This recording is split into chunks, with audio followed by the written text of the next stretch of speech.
right, so after adding and subtracting, the next thing we're going to take a look at is multiplying and dividing. Now I'm going to work backwards through order of operations. So I start with adding and subtracting, which is the last thing we do, and I'm going to work up to multiplying and dividing, and we're going to start to put everything together in the end.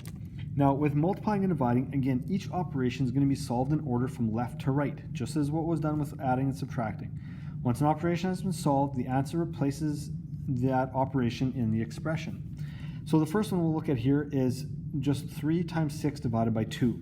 Now, we just have multiplying and dividing, so we have two operations, and we're going to do them from left to right. So we're going to start with 3 times 6.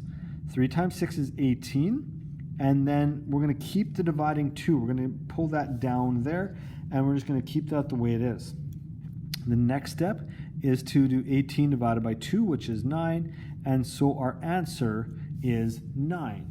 Okay, we start off with the multiplying on the, or whatever's on the left, in this case it's multiplying, and then we do dividing because that was our second operation. A couple examples here. This first one, okay, we have dividing, then multiplying. Okay, so here we're going to do dividing first, then we're going to multiply. So 16 divided by 2 is what we start with. We do that operation first. It is 8. And then we're multiplying by 3. And now we do our second operation, which is 8 times 3, which is 24.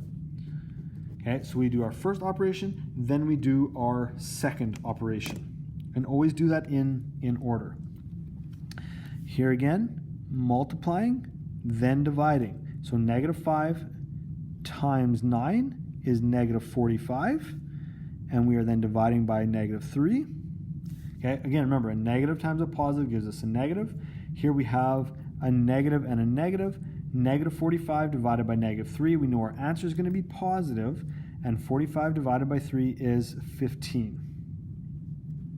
So the answer is positive 15. Again, we have to do it in order. First we do the one on the left, then we do the second one. Okay, 1, 2. If there's more than that, we would just keep on going with more operations. Last one here, we have fractions. Okay, all right, so we divide first, then we multiply. Remember, to divide, we multiply by the reciprocal. And so this is 14 over 18, which would be the same as 7 over 9. Okay, so there's that first one, and then we're going to bring this one down, then we're going to multiply by 2 over 5. And so this is 14 over 45. And that would be our final answer, okay, because we found the answer. I simplified it. We don't have to simplify it, but it will help later on. Our numbers won't be quite as big to multiply that second time.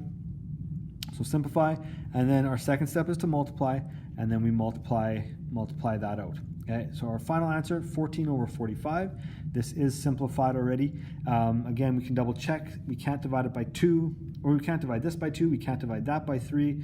We can't divide either by 4. We can't divide that one by 5 or 6 or 7. So that is as far as we're going to go. Okay, so that is multiplying. Questions 3 and 4. Question 3 deals with multiplying integers, and question 4 deals with multiplying and dividing fractions. So work on those two, and then we can move on to our next step.